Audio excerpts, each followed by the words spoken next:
Bom dia a todos, sejam bem-vindos mais uma vez.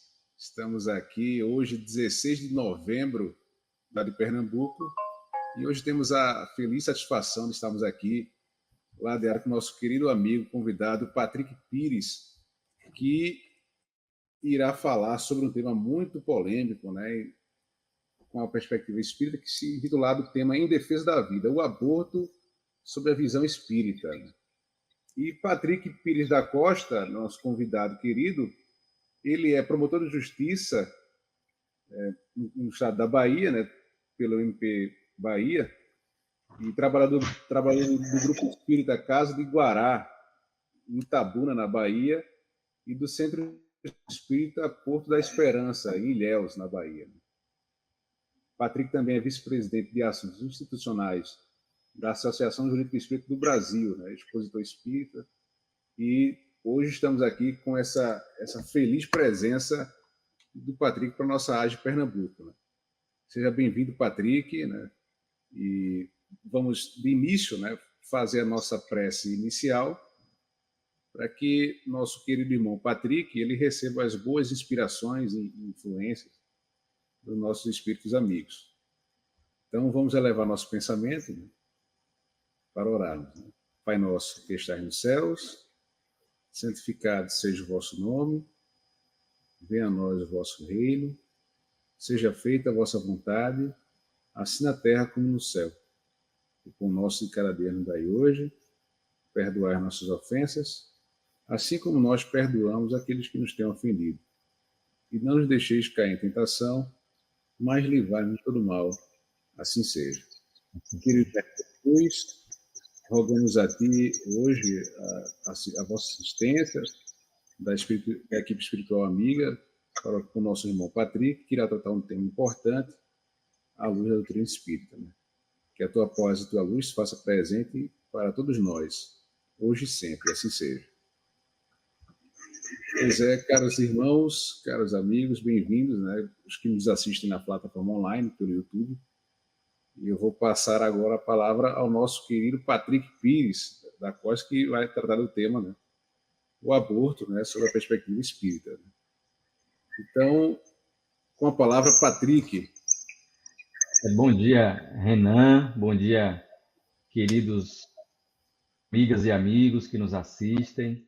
É uma alegria para nós estarmos aqui participando deste encontro. Agradecemos muito a gentileza da Associação Jurídico Espírita do Estado de Pernambuco, uma das pioneiras do movimento espírita, jurídico espírita do Brasil, que vem tentando aí fazer esse trabalho, se esforçando e agora ampliando as suas atividades nessa busca de aproximar, né, a nossa justiça humana da perfeita justiça divina. Então, neste domingo, pós-proclamação, feriado de proclamação da República, estamos aqui juntos para tratarmos deste tema, que é um tema instigante, intrigante, polêmico, né, mas com a felicidade de buscarmos sempre a nossa fonte de inspiração na justiça divina, que ela é, além de tudo, misericordiosa também.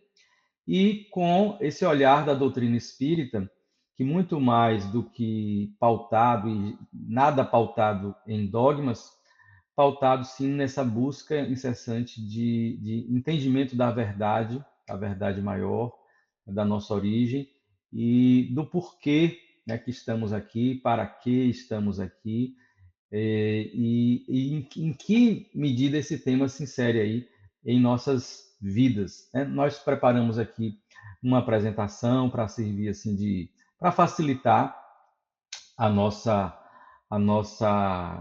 compreensão aqui do tema, das questões e entender, né, quais são os fundamentos que levam a doutrina espírita a ter, e já antecipamos, essa nossa postura de defesa da vida e o olhar que ela tem sobre o aborto, né, sobre o aborto, que é essa prática que sempre existiu na humanidade, que tem diversas abordagens e que gera tantas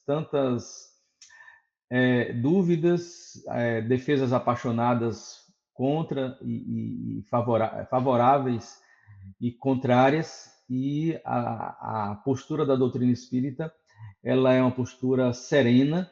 E antes de tudo, eu gosto de tratar e abordar, falar e trazer a baila quando a gente começa a falar deste tema, que para aquelas pessoas que, por qualquer razão, né, tiveram envolvimento, praticaram aborto ou inspiraram, né, outras pessoas a praticarem, colaboraram, a postura da doutrina espírita, nessa sua perspectiva de que todos nós somos espíritos em evolução, errando e aprendendo, não é uma postura de punição, de condenação, é uma postura de que, no sentido de que a pessoa deve se perdoar, deve entender o processo e, doravante, buscar fazer com a compreensão da melhor dos acontecimentos, dos propósitos, buscar então fazer diferente, buscar ser uma pessoa que valoriza a vida, que busca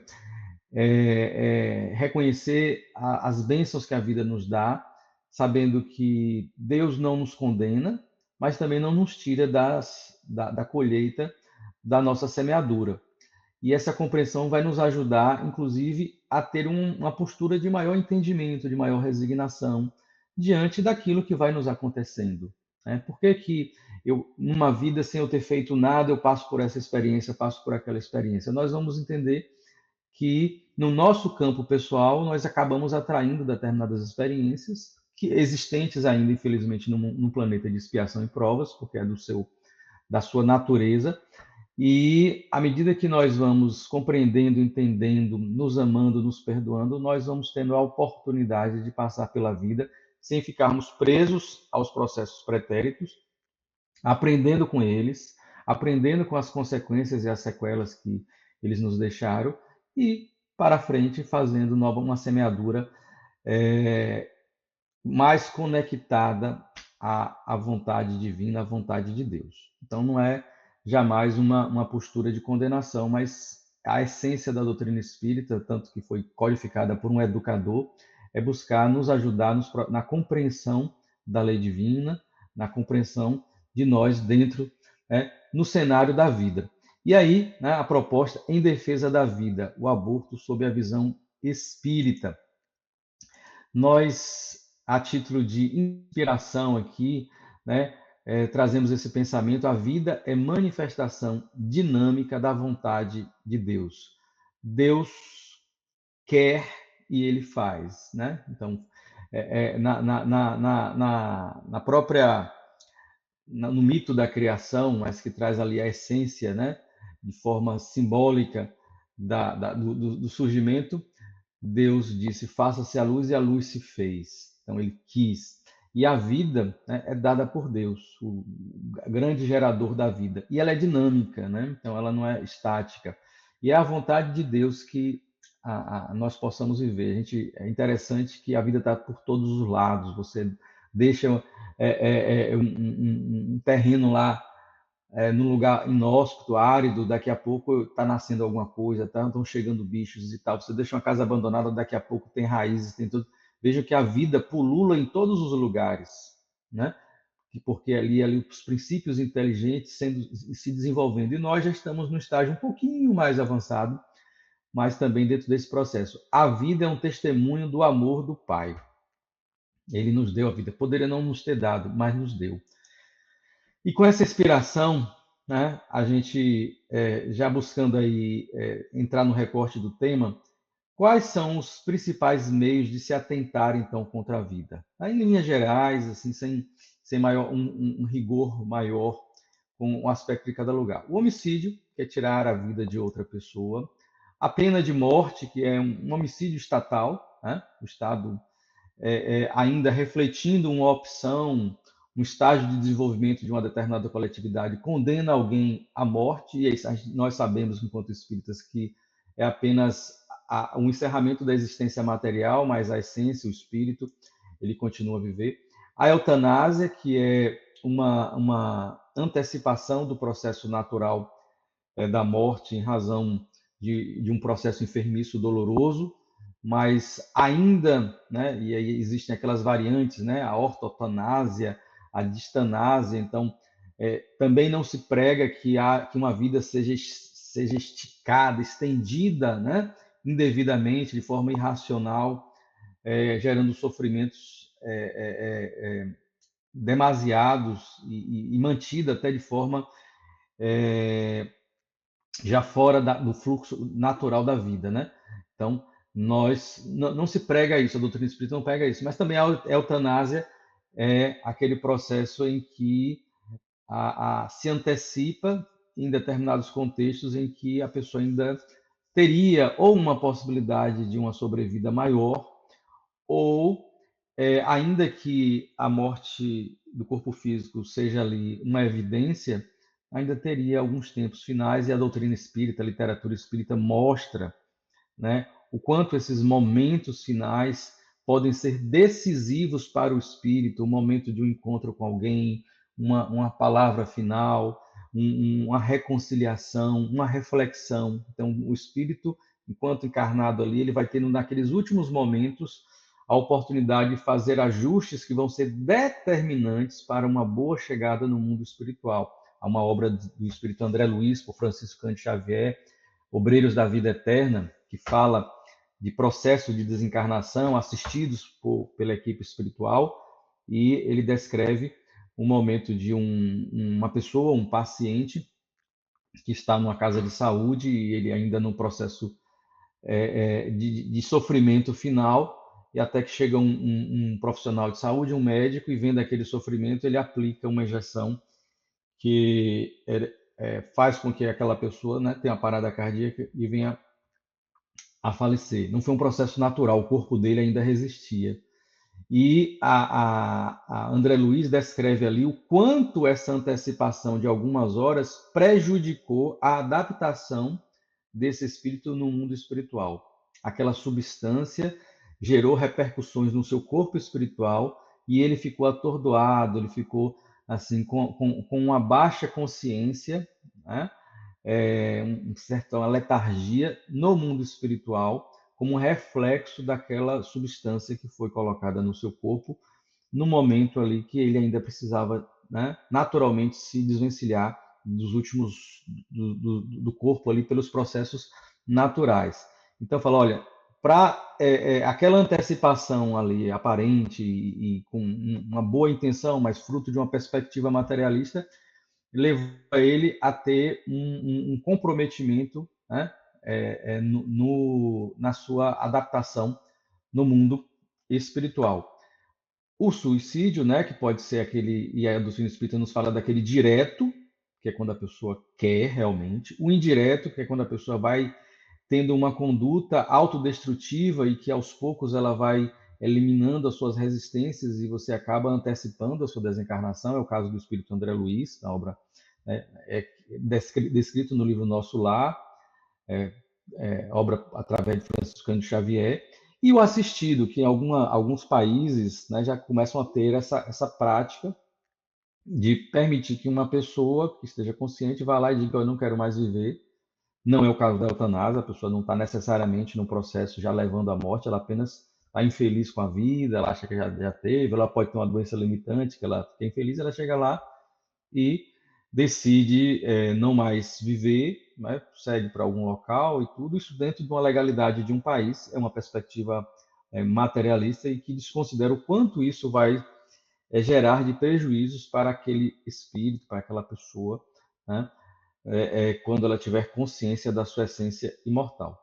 E o aborto provocado, né, que está ligado ao nosso tema aqui, né? Então, porque existe o aborto, nós sabemos que existe o aborto espontâneo, natural, né, muito frequente na experiência das mulheres, das gestantes. Tem pessoas que querem muito engravidar e ficam tendo abortos espontâneos e naturais.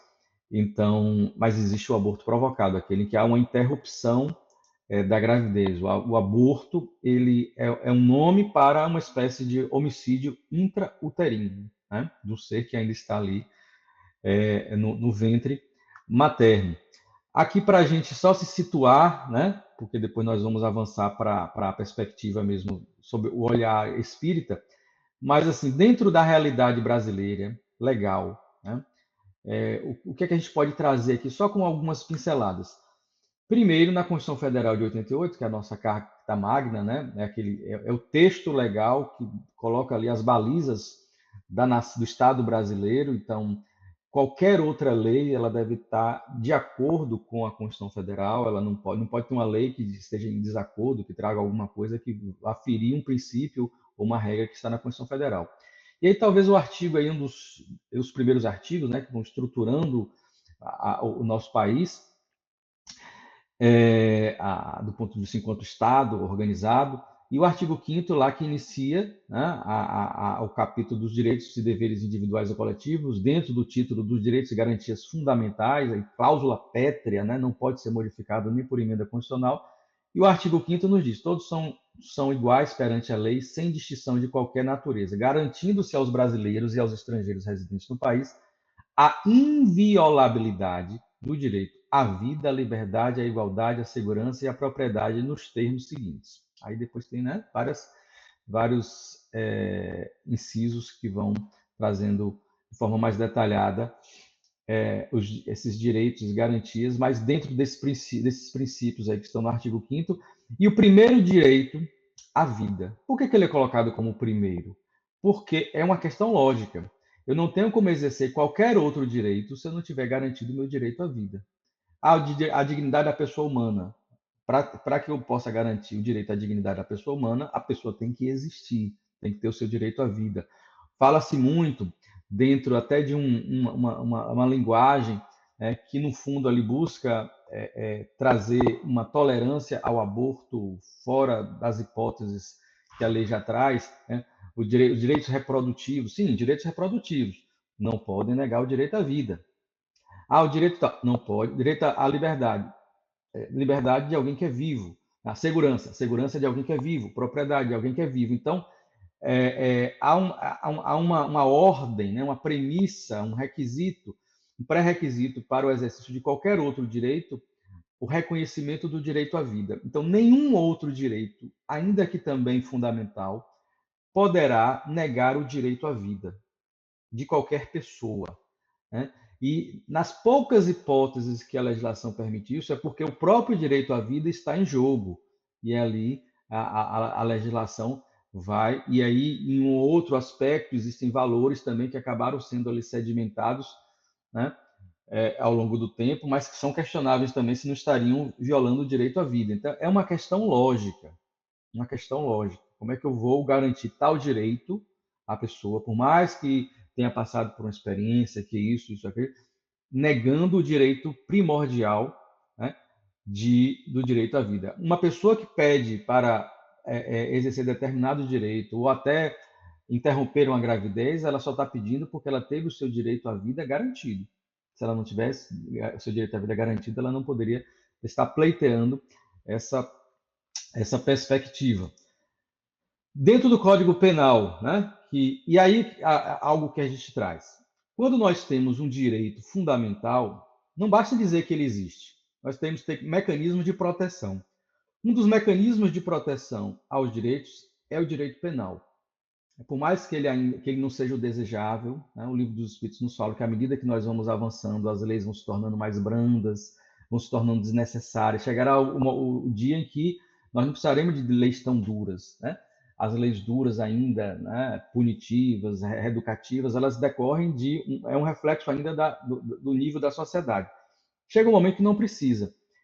Quando nós ainda estamos num planeta de expiação e provas, em que há tanta violação aos direitos, nós precisamos de algo para prevenir, e quando a pessoa, mesmo sabendo daquela existência daquela regra, ela vai lá e descumpre, ela viola, ela sofre uma consequência, porque também essa consequência serve de recado geral, é uma prevenção geral, né? Então, o direito penal entra aí. O direito penal é aquele recurso último, né? No direito, a gente estuda no direito assim, a última ratio, a última razão. Então, não é para qualquer coisa que tem o direito penal. Algumas questões são resolvidas no direito civil, questões de vizinhança, isso, tal, de propriedade. Mas, assim, a partir do momento que há uma violação, né, mais incisiva, aí precisa do direito penal. E é óbvio que se nós temos como principal direito a vida, o desrespeito à violação do direito à vida reclama a atuação do direito penal, né? Então, é para isso que ele existe. Ainda que nós pensemos no mundo ideal, que nós não necessitaríamos mais, ainda nós precisamos. E sobre então, quando se não respeita o direito à vida de outra pessoa, pode ser um homicídio. Se é uma mãe no estado puerperal, aí a lei considera um homicídio, mas com uma situação mais branda, chama de infanticídio, porque considera o estado puerperal, aquele período em que a mulher sofre um abalo fisiológico, psicológico, que altera um pouco a sua capacidade de autodeterminação. Então, a própria lei já considera aquele homicídio um homicídio específico e chama de infanticídio. Alguém não pode ser punido se cometeu um suicídio, porque já morreu. Então, pela lei material, não. Mas aquele que auxiliou, que estimulou, que instigou, que induziu, esse pode responder também. Aí existe o crime de auxílio, induzimento, instigação, induzimento e auxílio ao suicídio. Né? E também o aborto, né, que é a interrupção da gravidez, né, humana ali, ele também está violando o direito à vida daquele ser humano que está na fase inicial, mas é um ser humano. E a partir da concepção, nós já vamos ter ali um indivíduo geneticamente autônomo, cujo o processo de desenvolvimento no ventre é comandado por ele, né? O útero ele é aquele ambiente acolhedor e que nutre, que protege, mas o desenvolvimento das células, das moléculas, né? é comandado pelo próprio ser, né? E a gente sabe espiritualmente que é o tanto que não a ciência ainda não consegue, ela tira foto do processo em curso, mas ela não consegue entender como é que exatamente aquele processo, aquele start ali, que é o espírito que dá o start. Mas, organicamente, né, a partir do momento da concepção, você já tem ali um ser autônomo, não é uma parte da mãe, depende da mãe. Assim, quando nasce, depende do ser humano ainda, né, do cuidador, da mãe, do pai, para ali proteger, para nutrir, fora do útero, mas dentro do útero também já é um ser autônomo, desde a concepção. Claro que o corpo está se formando, ele está lá criando as suas estruturas ainda de sensação, de percepção, mas já é um ser humano. Então, se existe uma interrupção ali daquele processo, né, e ela não é natural, então isso é uma violação do direito à vida. Aí o direito penal é chamado. Aí existe o aborto provocado pela gestante, ou com o seu consentimento, é o crime do artigo 124, provocar aborto em si mesma ou consentir que outrem lhe o provoque. Né? Então, a própria gestante promove todos os atos, ela provoca, ou ela, né, consente que outra pessoa provoque. Qual é a punição? Detenção de 1 a 3 anos. Olha a pena. Enquanto o homicídio é de 6 a 20, se for, né, qualificado 12 a 30, o aborto ele tem uma pena muito menor, né, a própria gestante. Provocado por terceiro, artigo 125. Provocar aborto sem o consentimento da gestante, reclusão de 3 a 10 anos. E aqui é uma pena mais gravosa, né? Talvez ainda nem tanto, porque aqui é uma pessoa que provoca o aborto contra a vontade da gestante. Então, aí é um contexto completamente. Eu acho que ninguém defende que isso não seja crime, né? A mulher está gestante, está querendo ser gestante, chega uma pessoa lá e provoca. Então, isso sim é algo inquestionável. O 126, provocar aborto com o consentimento da gestante, reclusão de 1 a 4 anos. Aí esse já é uma pena bem pequenininha também, parece com a do 124, né? Detenção de 1 a 3, aqui reclusão de 1 a 4. Vejo que não passa de 4. 4 anos de pena é um balizador relevante no direito penal brasileiro, porque só pode ter prisão preventiva crime com mais de 4 anos. Só pode ser regime semiaberto ou fechado mais de 4 anos, até 4 anos é aberto. Até 4 anos tem substituição da pena por pena restritiva de direito. Então, é um balizador. E vejam que tanto a gestante que se autoprovoca, ou que permite outro provoca, como aquele que provoca numa gestante que quer, então, seja o profissional da saúde, seja um companheiro, namorado que auxilia, é essa pena aí, né? Aplica-se a pena do artigo anterior se a gestante não é maior de 14 anos, ou é alienada ou débil mental, ou se o consentimento é obtido mediante fraude, grave ameaça ou violência. Né? Então, é uma hipótese aí que esse consentimento não era válido. E a forma qualificada, as penas combinadas nos 2 artigos anteriores são aumentadas de 1/3 se em consequência do aborto ou dos meios empregados para provocá-lo, a gestante sofre lesão corporal de natureza grave e são duplicadas se por qualquer dessas causas lhe sobrevém a morte. Né? Colocamos aí, fizemos questão de colocar, né, a previsão legal das 3 formas de punição do aborto, né? A própria gestante que provoca ou permite, a pessoa que pratica consentida, né, que são esses crimes que têm uma punição bem mais leve, e aquele que provoca, né, um aborto numa pessoa, numa gestante, contra a vontade dela. As hipóteses legais em que não é punível o aborto, né? Não se pune. Veja que tem um detalhe da lei, ela não está dizendo assim, o aborto está legalizado, não é punível. Então, o direito penal aqui considera que não é punível. O aborto considerado necessário se não há outro meio de salvar a vida da gestante. Veja que não há uma mera intercorrência na gestação, um receio, não há, eu estou numa gestação de risco.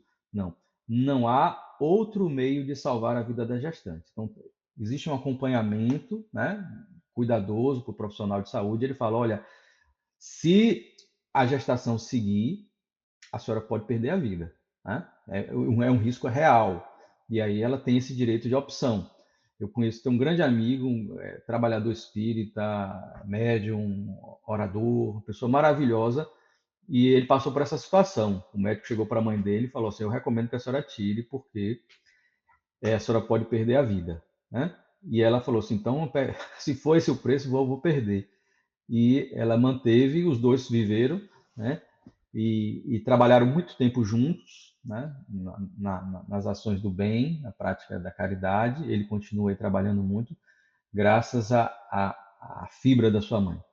Aborto no caso de gravidez resultante de estupro. 2. Se a gravidez resulta de estupro e o aborto é precedido de consentimento da gestante ou quando incapaz de seu representante legal. Isso aí está no Código Penal, alguns grupos até questionam se isso não estaria violando a Constituição, o direito à vida, porque o outro lá, o necessário, é uma vida para não comprometer a outra. E aí o legislador entendeu que é preferível manter a da mãe, que pode ter outros filhos, de uma criança que vai começar e ninguém sabe como será essa vida. No caso do estupro, aí foi uma questão social que ninguém quis mexer ainda, mas se a gente parar para pensar, ele de fato e aí tem as questões de se falar, não, mas aí o trauma, como é que você vai obrigar que uma mulher que foi estuprada, que passou por essa situação, vá levar aquela criança, tudo. Nós voltaremos a esse tema um pouquinho mais à frente na perspectiva espírita, mas é uma hipótese. E ali tem vide a DPF 54, foi uma outra hipótese que não veio por quem deveria vir, né, que é o legislador, mas veio por uma decisão do Supremo Tribunal Federal, que permitiu também, considerou que não se pune o aborto quando se tratar de feto anencéfalo, sem cérebro. Na época, o Supremo Tribunal Federal ele não considerou que estaria, a partir dos votos dos ministros, negando o direito à vida do artigo 5º. E eles que fizeram uma construção, eu lembro o ministro falava assim, é porque aí é um estado de não vida, né? Então, é uma vida inviável, então é uma não vida. Foi uma espécie de sofisma ali, para tentar justificar o óbvio, que era negar a vida. E nós temos vários casos aí de, apesar do diagnóstico de anencefalia, existe uma resolução, um protocolo do Conselho Federal de Medicina, que coloca lá as providências que o médico tem que tomar, exames de imagem, né, para dar essa segurança de que se trata de um caso de anencefalia mesmo. Nós temos casos aí de crianças que viveram até 3 anos, a família, mesmo diante de um diagnóstico de anencefalia, que autorizaria a interrupção da gravidez, mantiveram e a criança viveu. Então, essa não vida viveu. Né? E aí, assim, então as hipóteses toleradas no Brasil são essas. Quando indispensável para salvar a vida da gestante, é considerado o aborto chamado de necessário ou terapêutico. Em caso de gestação decorrente de estupro, que é denominado humanitário, e na hipótese de feto anencéfalo, né, por determinação aí do Supremo Tribunal Federal numa ação de descumprimento de preceito fundamental. É uma ação de descumprimento de preceito fundamental. E a gestante que aborta pode ir para a cadeia? Uma dos argumentos assim eloquentes que muitas pessoas falam. Não, a mulher, eu já vi, né, até figuras importantes aí do mundo jurídico falando assim, não, você pode ser contra o favor ao aborto, você pode, mas assim, não faz muito sentido uma mulher que praticou você ir para a cadeia, né, tá cumprindo pena, não deve ser uma coisa do direito penal, né? Não deve ser uma coisa do direito penal. E assim, eu sempre quando eu ouço isso, eu falo assim, mas assim, qual foi eu tenho 21 anos de promotor de justiça, né? Existe o cargo de promotor de justiça na Bahia. Atuo hoje numa promotoria de central de inquérito, eu recebo inquérito. Muitos anos na área criminal, saí um pouco, voltei. Trabalho aqui na cidade de Itabuna, trabalhei em Ilhéus Vizinha. Cada uma das cidades tem 200 mil habitantes, junto dá 400, a região dá mais de 1 milhão. Trabalhei em várias cidades. Eu nunca recebi um inquérito policial em que investigasse um aborto praticado por uma mãe, por uma gestante. Nunca. A gente vê reportagens aí de clínicas sendo fechadas, as pessoas presas, tal. É outro caso. Mas da própria gestante, nunca recebi. E, obviamente, existem, né, os casos. Mas mesmo existindo a investigação, se for denunciado, tudo, houve um aborto, é um dos crimes que pode ir para o tribunal do júri. Não lembro de ter passado na frente da sessão do júri, os colegas fazendo lá, ter visto no cara que esse caso aí é o quê? Não é um aborto. Certamente existem casos aqui e acolá, mas assim, do ponto de vista estatístico, é ínfima essa existência, né? E aí, assim, só algumas pinceladas aqui sobre, lembra a pena, né, detenção que vai até 3 anos para a mulher e, no caso daquele que pratica consentido, reclusão de 4 anos. Ó, de início já não cabe, pela pena prevista, prisão preventiva. Então, mesmo que a pessoa seja pega em flagrante, ela pode até ser levada para a delegacia, para a ocorrência policial, mas não pode ter prisão preventiva, porque a prisão preventiva é com mais de 4 anos. Tem algumas outras hipóteses, reincidência e tal, mas pela pena não pode ter prisão preventiva. Se a pessoa for investigada antes de ser denunciada, caberá um acordo com o Ministério Público chamado Acordo de Não Persecução Penal. Está no artigo 28A do Código de Processo Penal. Esse acordo aceito, ele não prevê pena, né? Ele prevê algumas medidas, uma pessoa pode pagar uma multa, prestação de serviço, ela pode prestar uma prestação pecuniária, mas não tem cerceamento da liberdade. Isso, ela impede o início do processo, então a pessoa não será processada criminalmente. Se for processada, superou essa fase do 28, não quis e tal, ela pode ser denunciada, mas o juiz poderá, né, ele terá direito ao benefício da suspensão condicional do processo que é previsto na Lei dos Juizados Especiais Criminais, que suspende o processo, ela fica um período de prova por 2 a 4 anos e depois extingue o processo, sem sentença também. Então nem chega a ter instrução. Se for, não, superou essas etapas aí, a pessoa não quis nada disso, não foi encontrada. Se for condenada, a pena será em regime aberto, por conta que é inferior, não passa de 4 anos, né? A lei fala que esse regime aberto você tem uma liberdade para sair, para trabalhar e cumpre lá um período numa instituição chamada casa de albergado, que eu nunca vi em lugar nenhum. E aí a jurisprudência entende que, como não tem, onde não tiver, a pessoa substitui por prisão domiciliar, né? Com as possibilidades do regime aberto. Ainda assim, não se aplica, porque se substitui a pena de prisão em regime aberto por restritiva de direito, que está previsto no artigo 44 do Código Penal, porque também não supera os 4 anos. E mesmo que não aplicasse isso, ainda teria a suspensão condicional da pena, o SUSIS, né, do Código Penal, suspende o processo e o extingue após o período de prova, né? Então, assim, existe uma série de benefícios legais que vão impedir, desde a prisão cautelar, que é a prisão preventiva, até que a pessoa comece a responder o processo. Se começa a responder, o processo suspende. Se responder e for condenado, é regime aberto. Ainda assim, substitui por restritiva. E ainda assim, pode ter também o suicídio processual, que para alguns é melhor do que a restritiva, porque você simplesmente espera passar o período de 2 anos. Se naquele período você não tiver nenhum outro problema criminal, extingue aquela pena, né? Então, quem fala que a mulher vai para a cadeia tudo, ou demonstra um profundo desconhecimento desses mecanismos legais, ou está repetindo algo que houve, também demonstrando desconhecimento, ou a pessoa está de má fé, né? Usa isso como um argumento ali de autoridade para, né, gerar uma, uma, a consternação da pessoa, a mulher passou por isso e tal, quando na realidade, e assim, a existência de inquérito já em si já é uma coisa rara. Mas isso não é suficiente para muitas pessoas que defendem. Elas querem realmente que não tenha nenhuma abordagem criminal. E aí a reflexão que a gente faz é assim, essa, essa preservação do aborto como um crime, ela mais do que a repercussão criminal que pode ter para a gestante ou para a pessoa que auxilia ali, ela é um marco que evidencia o valor da nação e vai impedir de que seja normalizada essa conduta. Então, as gerações que foram criadas e sabem que isso, além das questões religiosas, legais, não pode, ela está criada, ela tem aquele filtro na sua mente. Né? Isso previne a prática.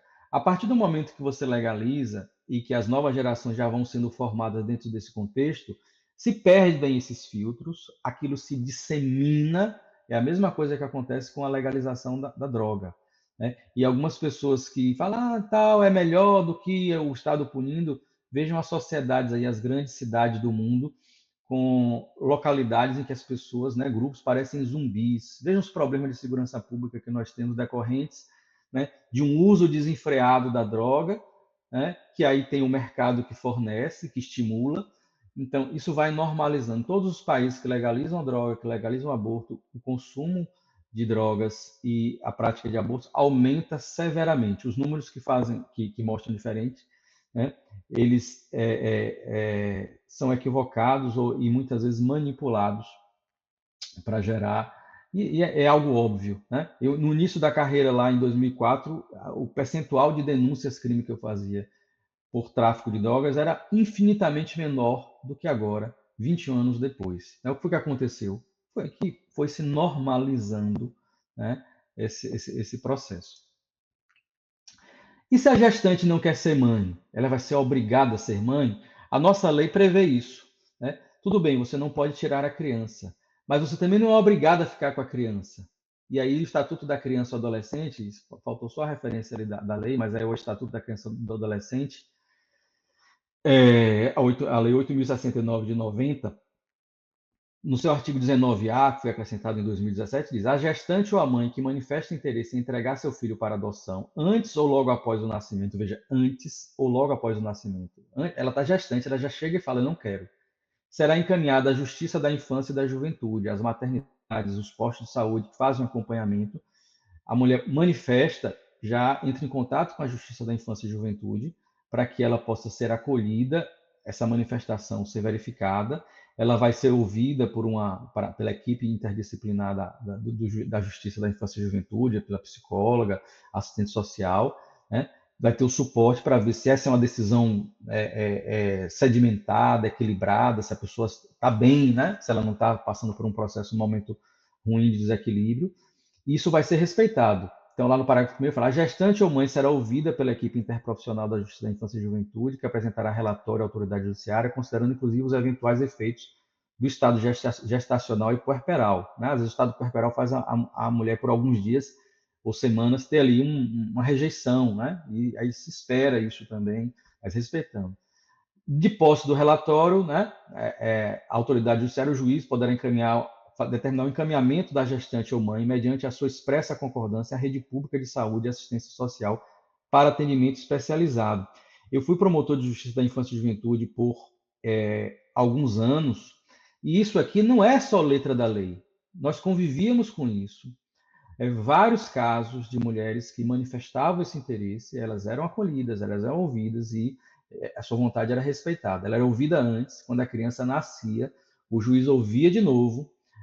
Alguns casos, interessante, alguns casos ela mantinha o desejo de não ser, de não ficar com a criança. A lei prevê ali, né, que vai verificar se tem pai, se a família vai querer, se ninguém quiser, coloca para adoção. O juiz dá uma sentença depois de extinguindo o poder familiar daquela mãe, a criança vai logo para a fila de adoção, dentro do cadastro, mas depois que o juiz dá a sentença, ela ainda tem 10 dias para se arrepender. Então, ela é ouvida antes, ela é acompanhada, ela é ouvida depois que o juiz dá a sentença, ela ainda tem o direito de arrependimento. E eu lembro de um caso interessante, que a mãe, ela não queria, né? Ela é ouvida, não foi feita nenhuma pressão. Aí, quando nasceu, depois foi ouvida, ela quis ficar com a criança. E aí eu lembro que eu perguntei assim, e a senhora, quando ele nasceu, a senhora já sabia que queria ficar com a criança? Ela não, eu ainda mantinha o desejo de não ficar. Mas eu senti vontade de amamentar. Na hora que ele pegou o peito, aí eu falei, não, não vou dar não. Né? A conexão ali dos espíritos ali, né? Falou mais alto e ela chegou na audiência com a criança, assim, já apaixonada pela criança. Né? Então, veja, tivemos casos já que ganhou as mídias de uma atriz que vivenciou uma situação de violência, engravidou, optou por isso, inclusive ela foi, né, recebeu também críticas de movimentos aí que são favoráveis ao aborto por conta da escolha dela, né? Né? Então, é curioso isso, né? Reflexões sobre o aborto, né? Mapa do aborto no mundo. Rapidamente aqui, onde está vermelho, mais escuro, é onde o aborto ainda ele é proibido totalmente ou relativamente. Onde está verde é aquele liberado, né? Nos Estados Unidos, em 73, houve uma decisão da Suprema Corte que colocou como um direito nacional. Em 2022, essa decisão foi revista, né? A composição da Suprema Corte modificou, foi mais conservadora, e aí cada estado lá, dentro da sistemática americana, é que decide. A Argentina teve uma variação ali, né? Muda governo, vai governo, aí depender da ideologia, existe a pressão e modificou. No Brasil, existe o Congresso Nacional, ele não é omisso sobre isso. Né?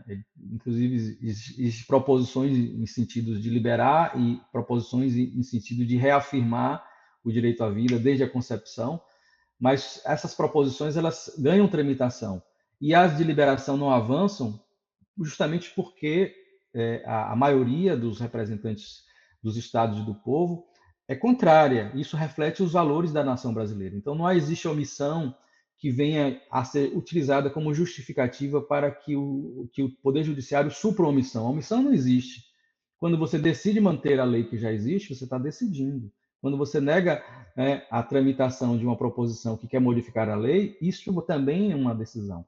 Mas aí, como não existe campo hoje no Congresso Nacional para a flexibilização, né, busca-se aí essa legalização, né, essa permissão assim por vontade da gestante fora das hipóteses, através do Poder Judiciário. Nós temos aí a DPF 442, recentemente ela foi lembrada aí porque com a aposentadoria do ministro Barroso, ele deixou o seu voto, né, como a ministra Rosa Weber tinha feito também, então já são 2 votos favoráveis a essa flexibilização, e entidades que participam ali, que são contrárias, têm questionado esses votos, porque eles foram dados assim, antes, desconsiderando o trâmite processual ali, né, de debate, de se ouvir, o juiz decide antes de ouvir as outras partes, antes do debate, então isso está sendo questionado nesse sentido. Tá?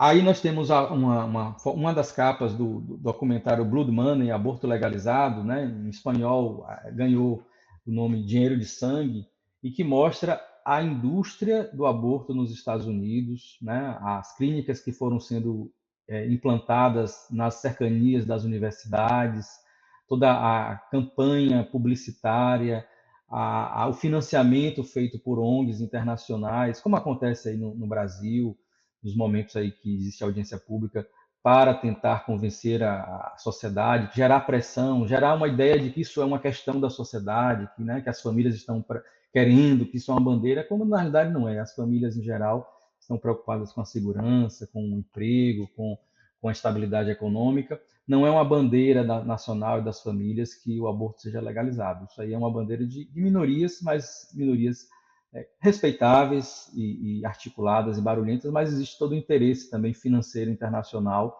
Tem depoimentos marcantes de pessoas que faziam parte dessa indústria do aborto, falando até das técnicas, né, dos métodos ali de gerar, criar gestações para flexibilizar valores para gerar mais gestações e, com isso, maior demanda para as clínicas, né? Quem tiver interesse, já teve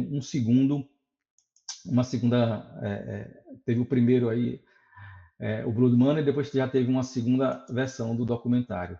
Aqui é um vídeo, deixa eu ver se ele vai passar, de um bebê empelicado, né? Na hora do parto, ele sai envolto ali na placenta. E é interessante, veja que...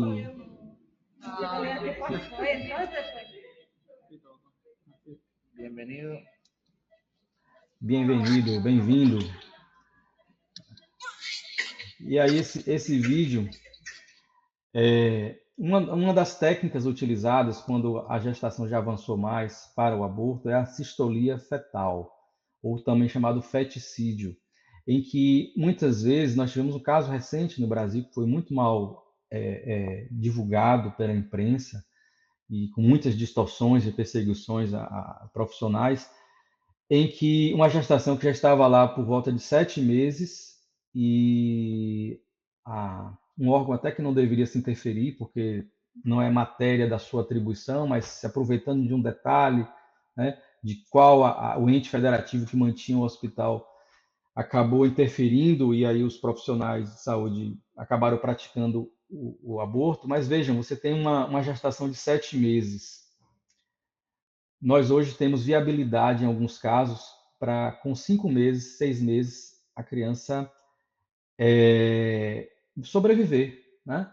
Então, você poderia fazer um parto ou natural ou cesáreo, normalmente cesáreo, né, quando esses casos de gestação ainda em que não se chegou a termo, e a criança ser colocada para adoção e a mãe seguir sua vida, já que não quer, né? Ou não quer, os seus familiares não quiseram que a gestação seguisse. Mas aí opta-se pela assistolia, que é você aplicar uma substância que mata a criança já com 7 meses, 6 meses, 8 meses, e aí depois faz a cesárea para tirar o feto morto, né? Qual a razoabilidade que existe nisso, né? Não, para garantir que foi um aborto, não outra coisa, não outro instituto em que se, né? E em alguns casos, quando envolve crianças e adolescentes, a própria lei determina que o juiz da infância e juventude instaure um procedimento de medida de proteção para verificar as circunstâncias em que aquilo aconteceu, porque muitas vezes ela pode ter sido vítima de um abuso no seio da família. E aí, aquela ânsia de praticar o aborto é justamente para dar fim ao próprio contexto de prova, né? Eu trabalhei na vara da infância e juventude, e a maior parte dos crimes de estupro eram no ambiente familiar, às vezes gera gestação, né? E aí, às vezes, a pessoa chega lá, minha filha engravidou e tal, e aí você a justiça tem que ter esse olhar também protetivo. Existe também movimentos dentro das portarias governamentais. O estupro é uma hipótese, então basta você chegar lá no hospital e dizer que foi vítima de estupro e pronto, não precisa ter ocorrência policial, nada, para não gerar um trauma maior. Ótimo, tudo bem, mas aí, e o responsável por aquele crime, né? E você não coloca nenhum filtro, é uma espécie de estímulo a você, já que a lei não permite, vamos facilitar essa possibilidade. A pessoa chega lá, ninguém pode questionar, ninguém pode avaliar nada, simplesmente se faz, né? O estupro de vulnerável, né? Ter relação com uma pessoa de menos de 14, não completou 14 anos ainda no Brasil, é considerado estupro, ainda que sejam 2 adolescentes ali que consensualmente. Então, o menino de 14 com a menina é um contexto de estupro de vulnerável. E aí você vai, então, pode abortar. Mas o estupro que motivou, a razão humanitária que motivou, é a decorrência de uma violência que criou trauma, né? E não aquela relação entre 2 jovens ali consensualmente. Mas aí já se abre mais uma brecha também. Então são muitos detalhes, assim, isso é tema para seminário, não é tema para live nem para palestra. Recentemente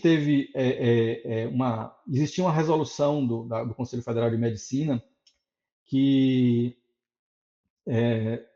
não permitia que os médicos praticassem essa técnica da assistolia fetal, que é, né, a criança que está lá possivelmente até viável, você mata para tirar.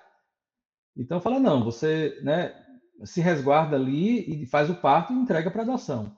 E aí houve a decisão do Supremo Tribunal Federal, essa matéria que mostra aqui, né, o presidente do Conselho Federal de Medicina: é cruel para o feto um feticídio, diz o presidente do CFM sobre a assistolia fetal após encontro com Alexandre de Moraes, que foi o ministro que suspendeu a resolução do Conselho Federal de Medicina, e ele quis ir conversar para explicar para o ministro, né, o que é que acontecia. Porque a gente vê assim, assistolia fetal, o que é isso, né? E tal. Lição dos espíritos. Vamos aqui rapidamente, né? Nosso tempo aqui tem tema que o tempo voou um pouquinho, mas aqui fazer a conexão agora com a doutrina espírita. No Livro dos Espíritos, Allan Kardec perguntou: qual é o primeiro de todos os direitos naturais do homem? Os espíritos disseram: o de viver. É por isso que ninguém tem o direito de atentar contra a vida do semelhante ou fazer qualquer coisa que possa comprometer a sua existência corpórea. Questão 344. Em que momento a alma se une ao corpo? A união começa na concepção, mas não se completa senão no momento do nascimento. Então, o processo de vinculação daquele espírito, né, que ali, a partir da reencarnação, a gente fala alma, né, metódica, do ponto de vista para diferenciar do espírito desencarnado, começa na concepção. Então, o óvulo, né, o espermatozoide se conectou ali com o óvulo, gera a fecundação, a concepção. A partir daquele momento já existe um espírito vinculado àquela célula-ovo que está se desenvolvendo. Desde o momento da concepção, o espírito designado para tomar determinado corpo, a ele se liga por um laço fluídico, que se vai encurtando cada vez mais, até o instante em que a criança vem à luz. Então, porque o espírito vai conduzindo aquele processo, e aí o corpinho vai desenvolvendo todas as suas células, moléculas, tecidos, sistemas, órgãos, né? E aí o espírito vai se assenhoreando daquele corpo.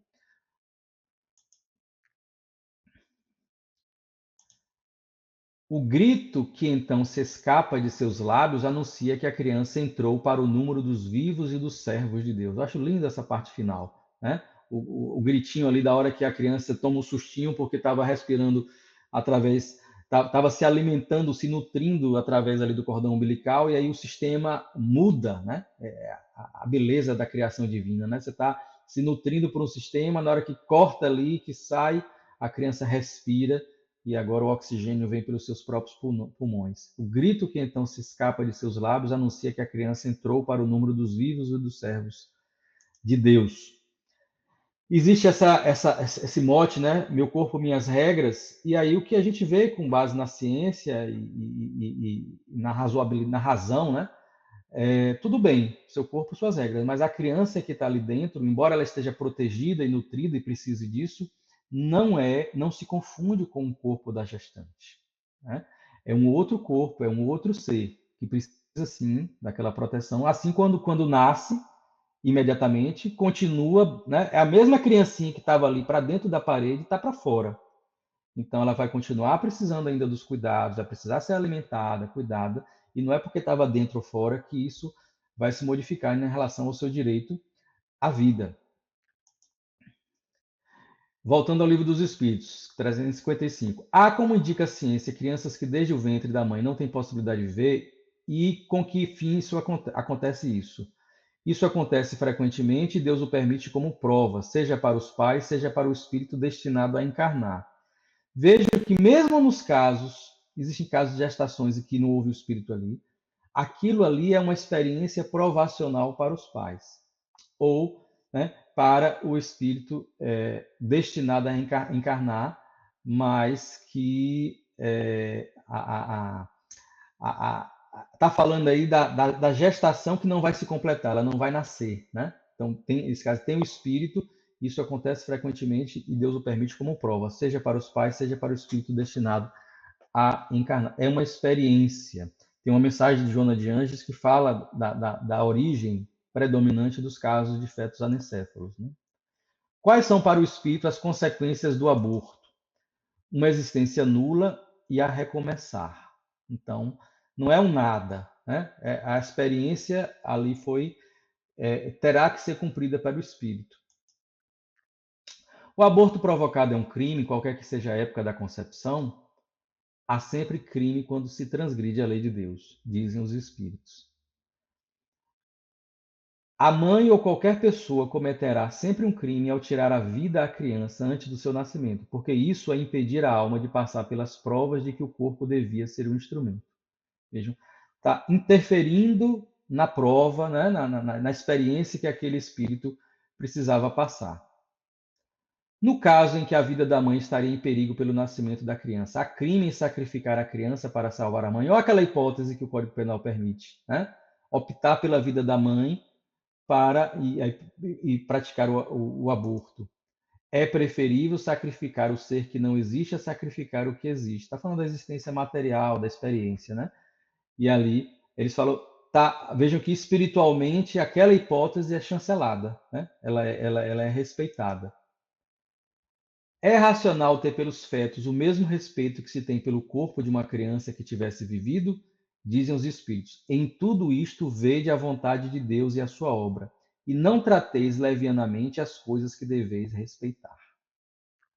Então, porque existe isso também. Ah, é uma vida, mas é uma vida relativa, é uma vida menor e tal. O direito de escolha, o direito da liberdade, a autonomia da pessoa, da gestante, deve sobrepor a um ser que ainda está lá começando tudo, né? E aí, o Livro dos Espíritos também é claro sobre isso. Por que não respeitar as obras da criação que às vezes são incompletas pela vontade do Criador? Isso pertence aos seus desígnios, que ninguém é chamado a julgar. Aí tem um livro também, Lei de Amor, de Emmanuel, por Chico Xavier, que ele volta a tratar da questão do aborto de forma até um pouco mais específica em alguns pontos, e aí nós trazemos aqui para enriquecer, né, esse nosso acervo aí do que é que a doutrina espírita nos traz.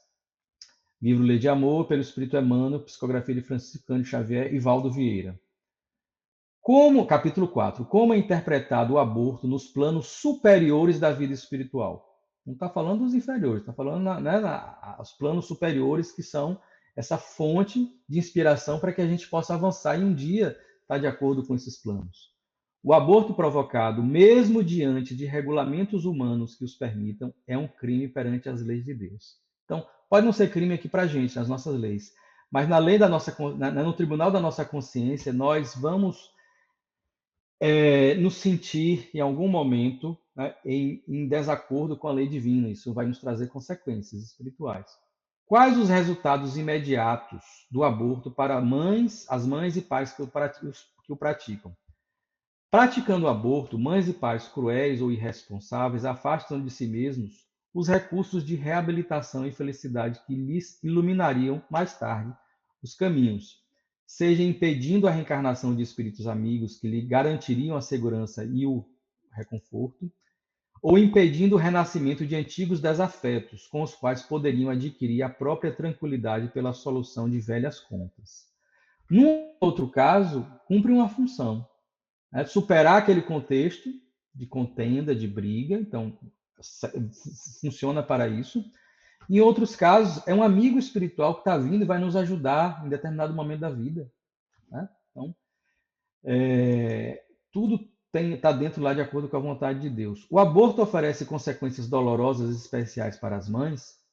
O aborto oferece funestas intercorrências para as mulheres que a ele se submetem, impelindo-as à desencarnação prematura, seja pelo câncer ou por outras moléstias de formação obscura, quando não se anulam os aflitivos processos de obsessão. Olha, vai gerando consequências orgânicas, psicológicas e espirituais. E para os pais que cooperam nos delitos do aborto, tanto quanto os ginecologistas que o favorecem, vêm a sofrer os resultados da crueldade que praticam, atraindo sobre as próprias cabeças os sofrimentos e os desesperos das próprias vítimas, relegadas por eles aos percalços e sombras da vida espiritual de esferas inferiores.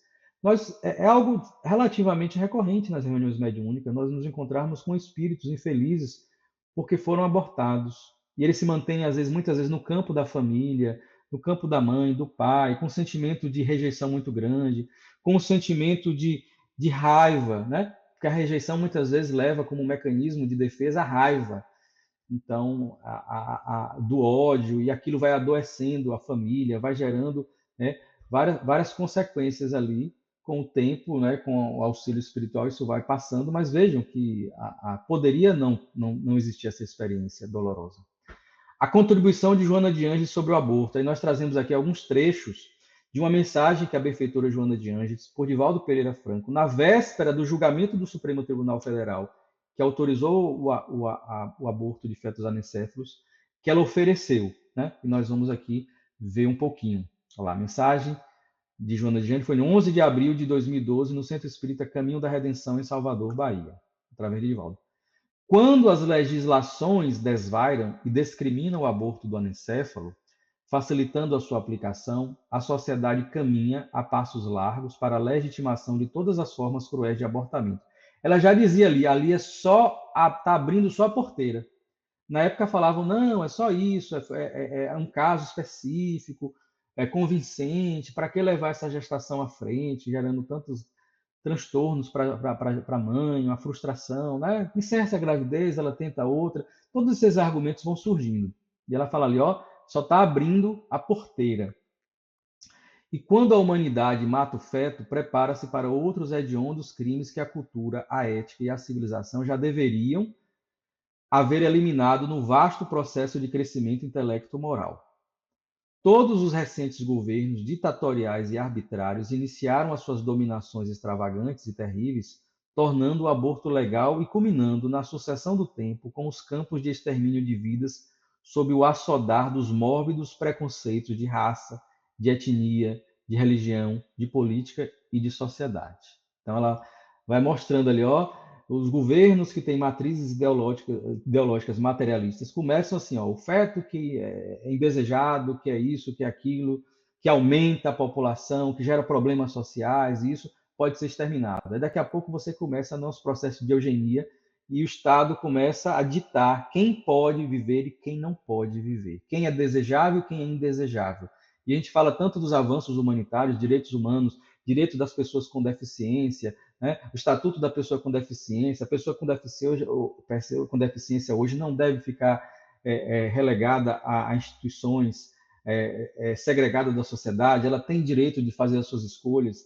O seu curador ele vai ter uma atuação limitada realmente ali ao que não pode ser, vai ter uma decisão apoiada.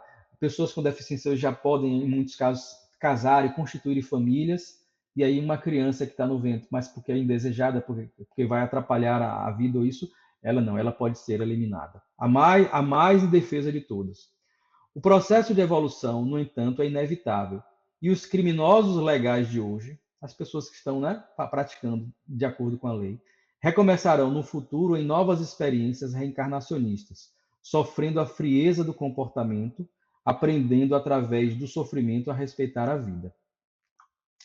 E olha que interessante, nesse texto ela vai dizer que os fetos anencéfalos, em sua maioria, foram suicidas. E com o suicídio, geraram desarmonia no seu corpo espiritual.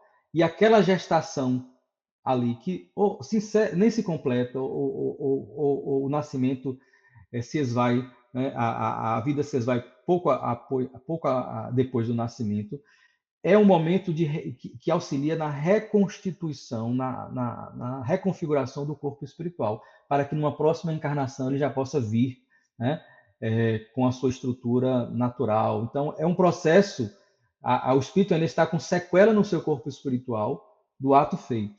Por que aquele pai, por que aquela mãe? Normalmente estavam vinculados ao processo de suicídio, estimularam, ajudaram, foram causa, ou são espíritos que a misericórdia divina delegou essa tarefa de aceitar, né, pela condição que traziam, pela dedicação ao bem, pela vontade de praticar a caridade. Falou, cuida desse filho para mim, ele precisa ficar internado no ventre por alguns meses, por 9 meses, então para reconstituir, para sentir o afeto materno, e assim ele ir se reequilibrando. Então tem uma função espiritual, né, grandiosa isso. Consequências, vejam que ali, né, no texto de Emmanuel, ele fala das consequências para a mãe, né? Fisiológicas, psicológicas e espirituais.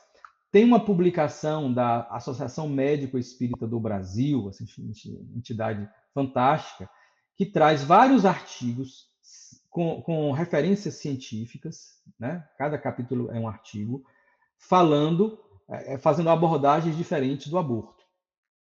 E aí tem um artigo do Dr. Gilson Luiz Roberto, presidente da AME Brasil, que ele trata também, a partir de pesquisas, tudo feito com rigor científico, das consequências do aborto para a gestante.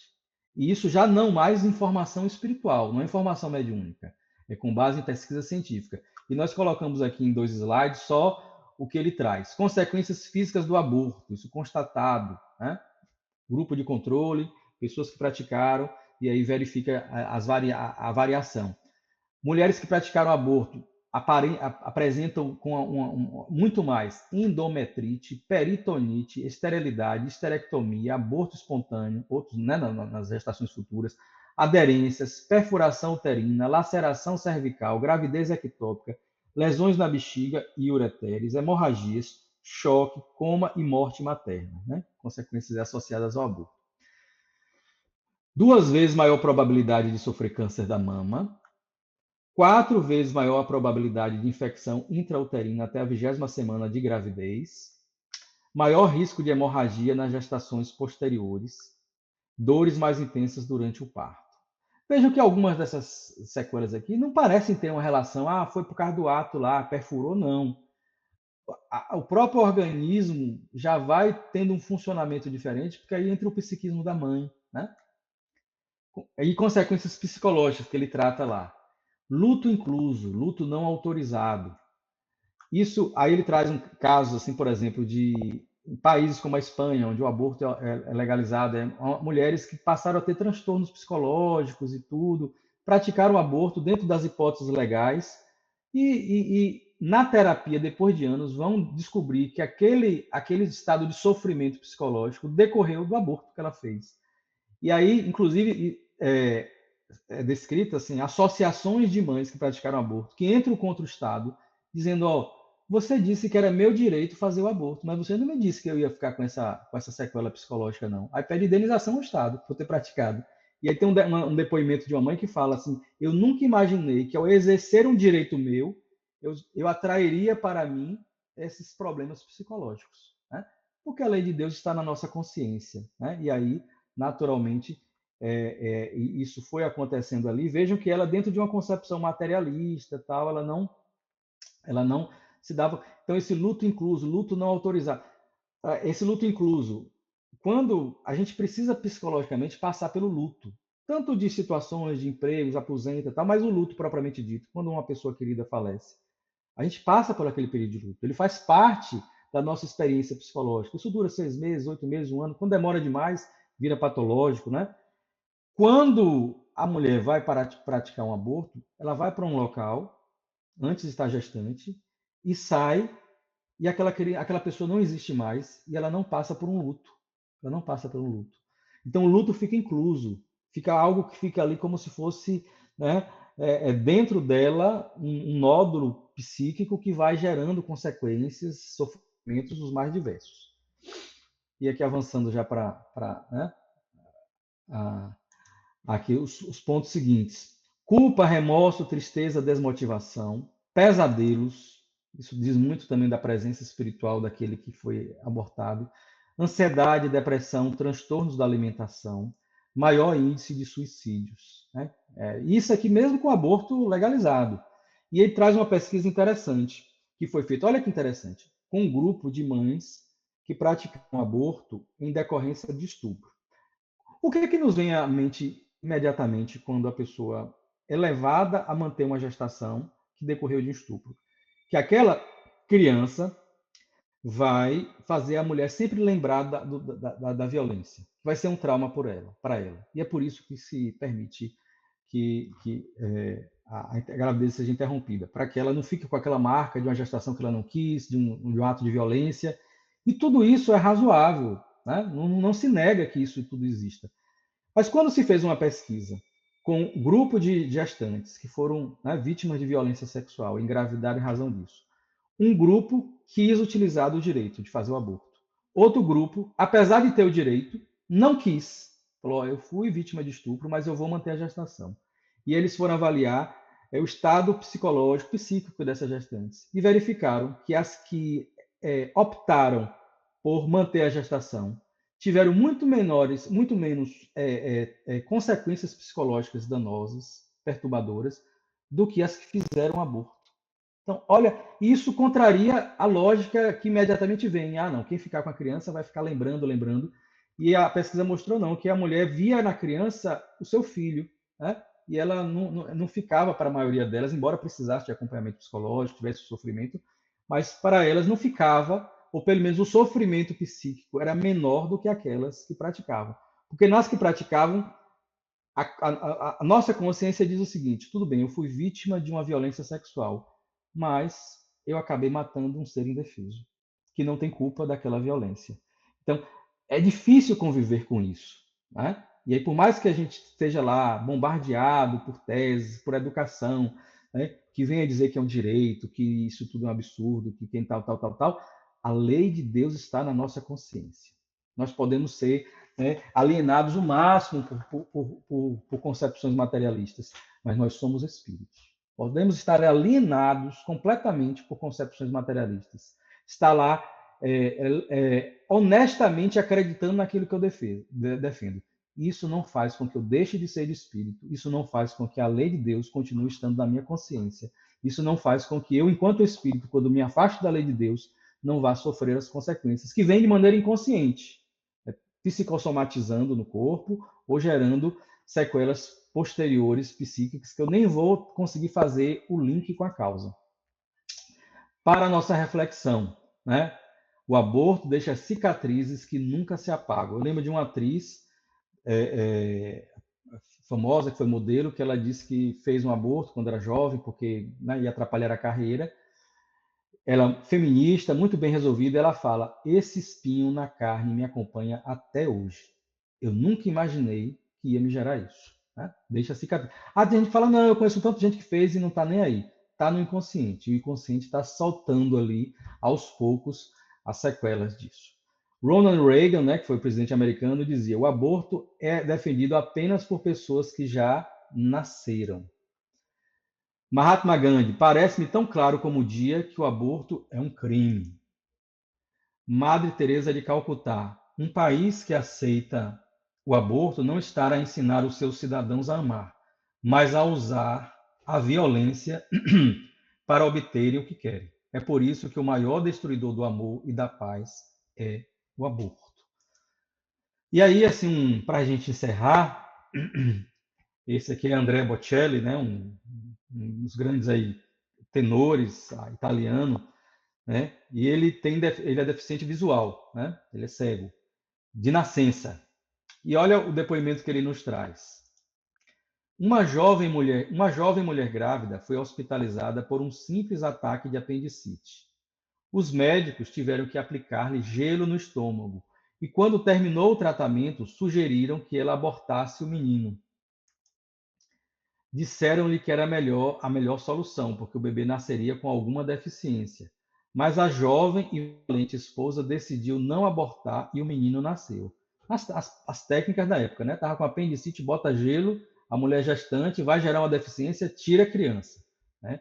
Eu conheço pessoas assim que já falaram assim, uma amiga, inclusive de Pernambuco, que ela teve uma gestação com a criança com várias malformações e quando ela foi no médico, o médico recomendou que ela tirasse.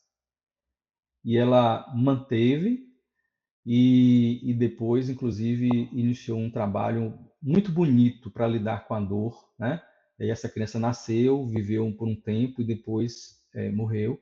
E ela jamais se arrependeu disso e é muito feliz consigo mesma por ter mantido essa gestação. E criou um grupo para lidar com a dor de gestantes, né, que passam também por essa separação, né, perdas que a gente fala, mas tudo dentro ali da lei de Deus.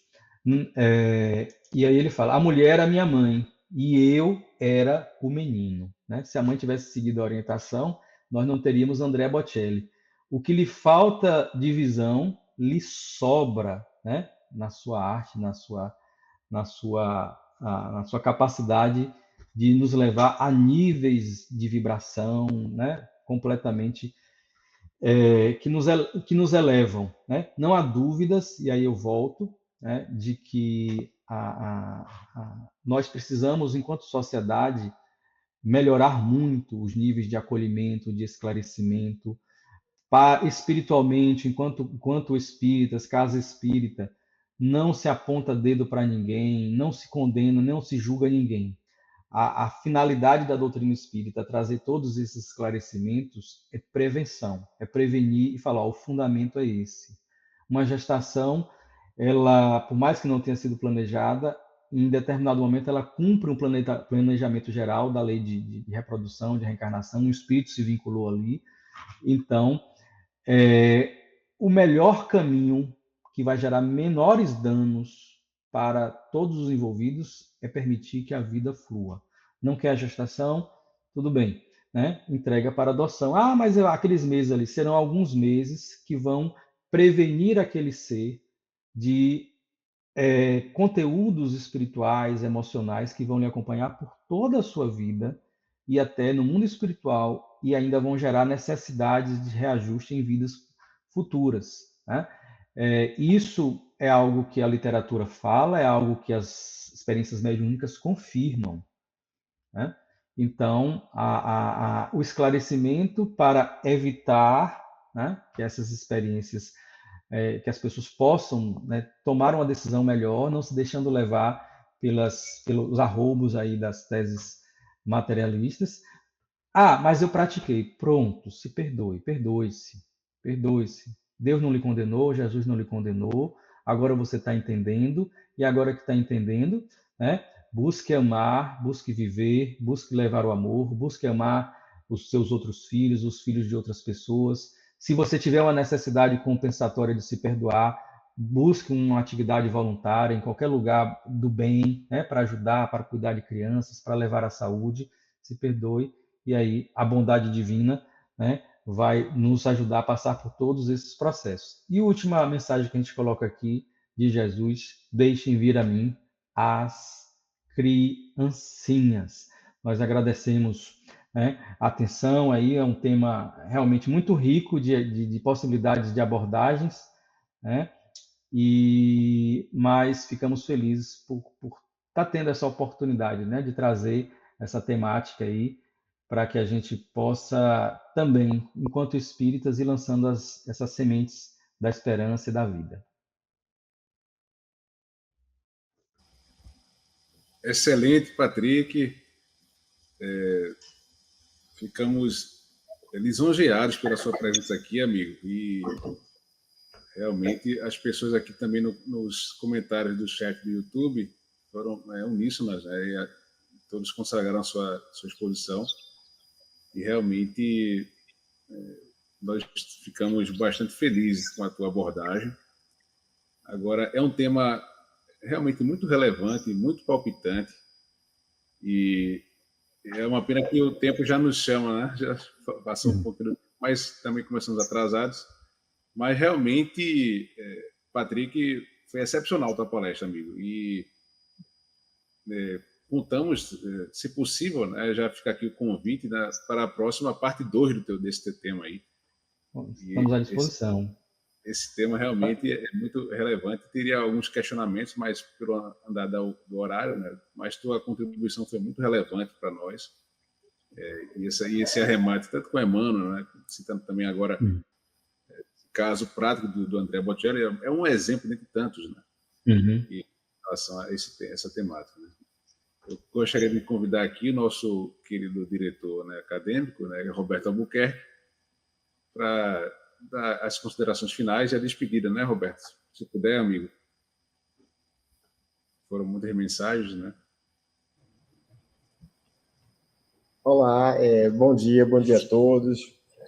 Com muita alegria recebemos hoje nosso querido amigo Patrick. Patrick, excelente a palestra. Muito obrigado, tá, Patrick? Como o Renan comentou, são, olha, dezenas e dezenas de mensagens no nosso chat do YouTube.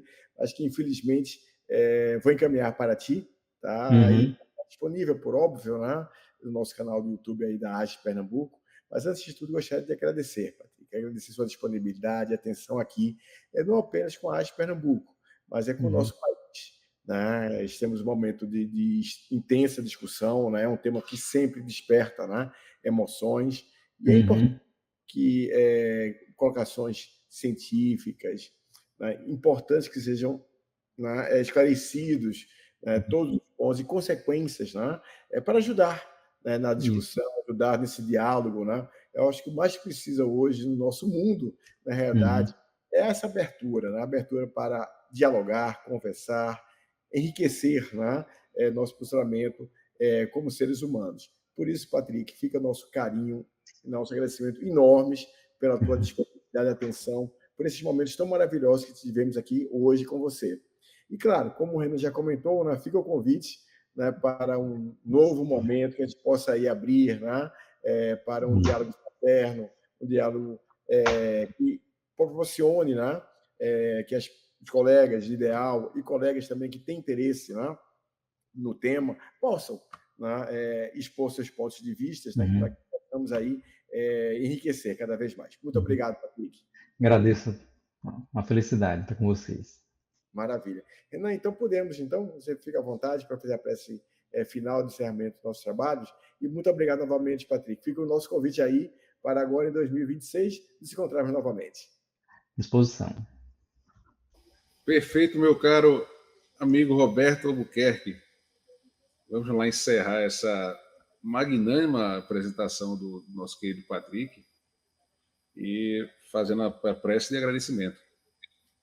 Querido Mestre Jesus, gratos estamos pela possibilidade de que estamos aprendendo um pouco mais dos teus ensinamentos através da doutrina espírita, né, tendo como facilitador nosso querido irmão Patrick, que a tua luz se faça presente a todo instante em nossas vidas e que essas bênçãos também sejam compartilhadas, disseminadas nos locais de deliberação política, repartições públicas e privadas, que irão impactar a vida de todos os cidadãos aqui terrestres. Tá bom? Então, Deus nos abençoe e assim seja.